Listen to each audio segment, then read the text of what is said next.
Kalau beberapa teman-teman tuh kecewa, ras facelift tuh kayak keluar dari bengkel modifan, gue malah seneng. Lu kok bisa?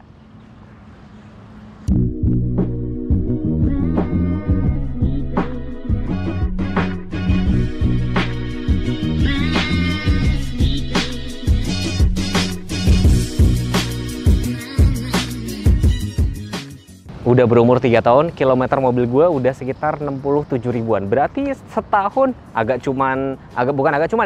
lumayan banyak juga ya, karena mobil ini udah gue pakai keliling paling jauh tuh sampai Mojokerto. Jadi kali ini gue bakal sharing sebisa mungkin. Gue sekarang bakal rutin mungkin tiap setahun, tiap 2 tahun, tiap 3 tahun. Tahun lalu juga udah bikin sih. Nah ini 3 tahun, dan apalagi sekarang adalah bisa dibilang adalah tahun-tahun pertama saya sudah full jadi content creator, sudah bikin review beberapa brand lain, sudah test driving. Jadi sekarang mudah-mudahan gue bisa memberikan pendapat yang objektif.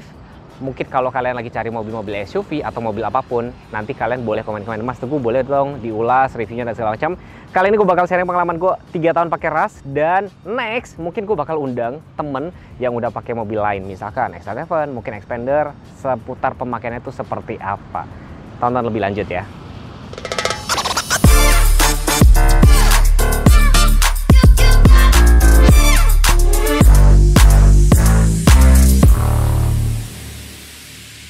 Yang gue singgung tadi, ras faceliftnya tuh banyak yang ngatain kayak keluar dari bengkel modifan, tapi di satu sisi gue happy. Kenapa?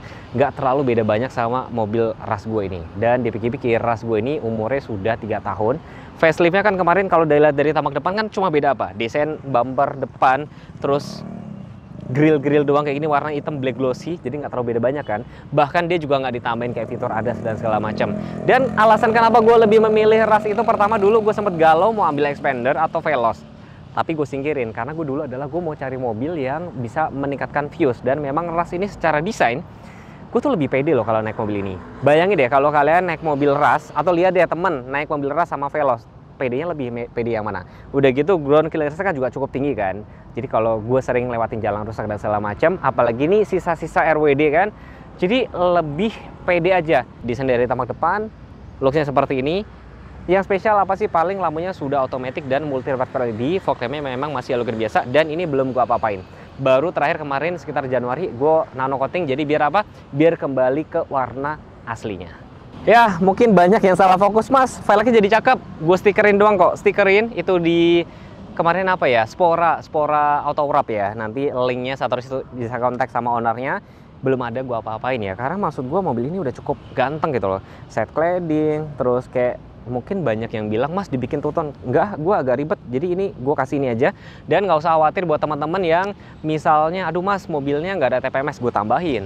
Nanti kalau kalian mau beli juga boleh dah tuh. Dan kalau kita ngomongin konsumsi BBM, rata-rata dalam kota 1:12, 13 itu udah dapat, itu udah irit. Dan kalau misalnya kita bandingin sama XL7 tuh kemarin sempat ketemu 1:19, tapi akhirnya metode full tool ketemu 1:15. Jadi nggak lebih irit seperti ini. Dan ngomong-ngomong ini RWD, sudah ada mode smart entry, dan mungkin kalau kalian warna putih tuh jadi kayak banyak baret-baret halus kayak gini. Jadi kalau kalian tuh harus dikasih gini, tapi kok nggak mau terlalu rame ya. PR-nya adalah berarti kalian harus beli scratch remover. Roof rail udah ada dan nggak pernah gue pakai juga sih. Smart entry-nya tuh cukup kepake banget, cuman beberapa saat kadang-kadang tuh suka nggak ngedetek. Mungkin baterai gue lemah atau gimana, tapi ini praktis banget sih. Cuman sayangnya dia tidak punya fungsi kayak misalkan XL7 atau apa. XL7 tuh bisa kebuka sebelah doang, yang lain tuh masih terkunci kayak gitu. Ini nggak ada. Jadi begitu kebuka dia langsung kebuka semua. Termasuk bagasi. Bagasi kalau kita buka, kemat pintu lain itu langsung terbuka. Jadi kayak kurang aman juga kalau misalkan kalian istirahat dan segala macam. Dan gue pribadi kalau misalkan gue isi bensin aja, gue keluar mobil tuh pasti gue kunci sih. Ya, tampilan tamak belakang saya suka sih sama lampunya. Bahkan sekarang Innova Zeniq aja mirip sama dia. Jadi sebenarnya Innova Zeniq niru dia dong. Tapi desainnya memang menurut gue udah cukup apa ya, selera Indonesia banget. Makanya kayak misalkan kehadiran Stargazer, fiturnya lengkap segala macem. Yang X ya, itu kan lawannya dia ya. Agak susah kan ngalahin si Ras, karena Ras ini desainnya itu masih dinamis. Dan dari Toyota sendiri, gue pernah kemarin ngobrol sama orang ATPM-nya tuh dibilang ya dengan kayak gini aja masih laku. Mungkin kalau rubah total ya mungkin nanti.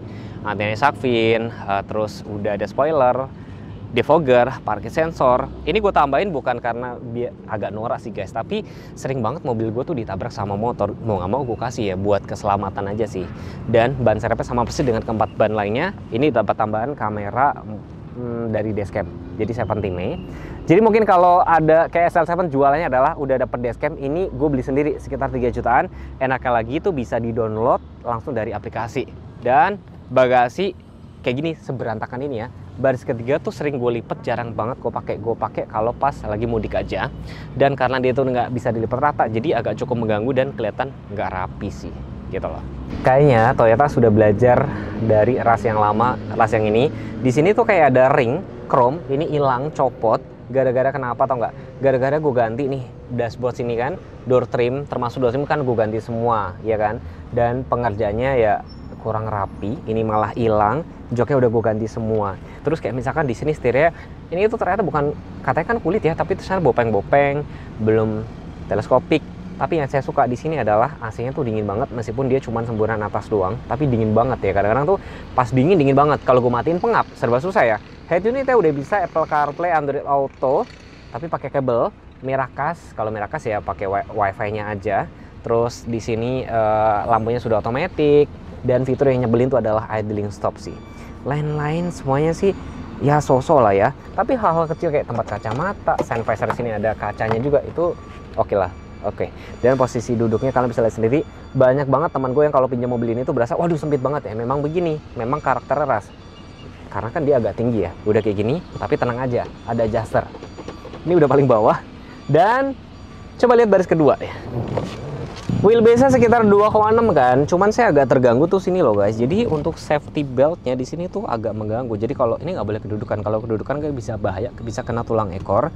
Headrest ada 3, Isofix juga ada, airbag sampai sini dan hand grip juga.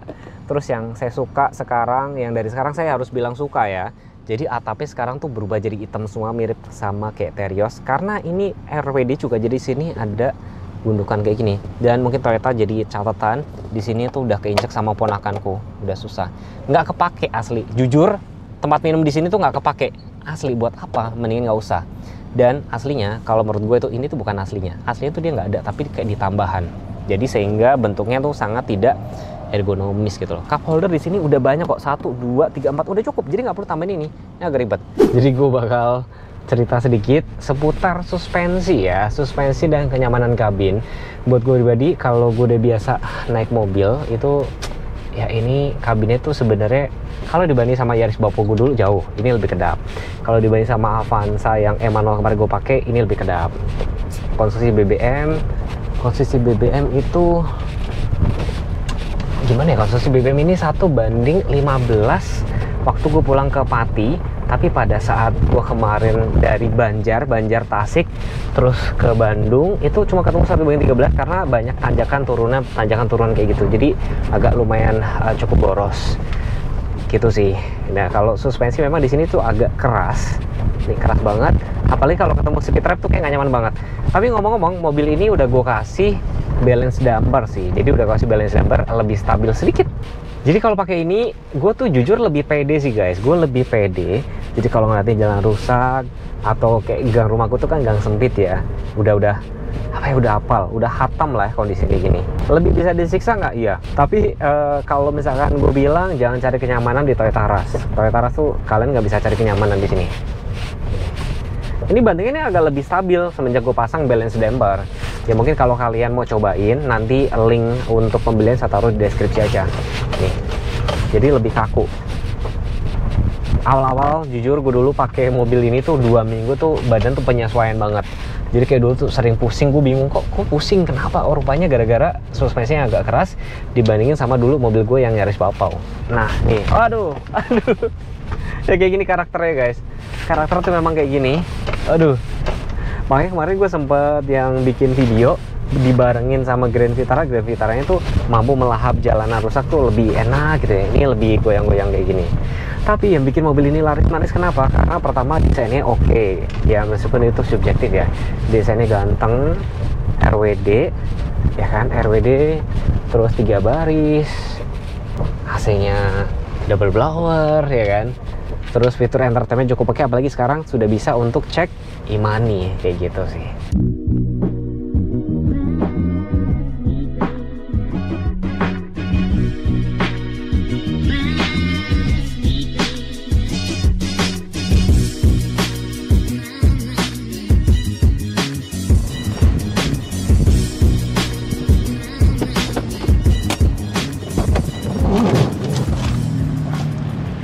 Jadi kesimpulannya gimana Mas Teguh? Pertama gini ya, ini mobil yang cocok buat siapa? Buat kalian yang misalkan mobil pertama. Mobil pertama, dan artinya mobil pertama itu kan gini ya, pasti nanti orang akan bosen, akan jual kembali dan segala macam. Mobil ini oke.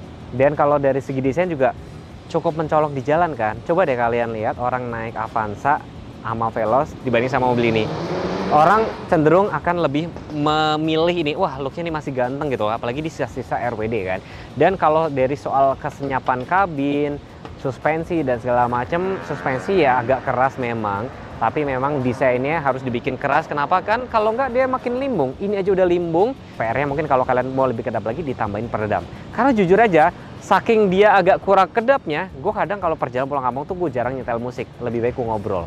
Kalau soal harga jual balik lagi, teman-teman recheck aja mobil ini tuh menurut gue masih bagus loh. Dan desain yang facelift sekarang aja nggak beda banyak sama ini, membuktikan bahwa mobil kayak gini aja cukup laris manis. Harganya bersaing sama apa? Sama SL7.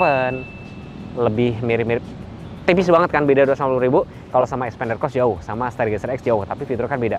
Overall gimana Mas setelah pakai 3 tahun ya 60 ribuan tuh gue baru kepikiran ya. Kalau misalkan bosen jual juga masih banyak yang nawar. Ya, video sampai di sini dulu. Terima kasih sudah menonton. Wassalamualaikum warahmatullahi wabarakatuh. Next pengen dibuatin video apa tinggal komen aja ya.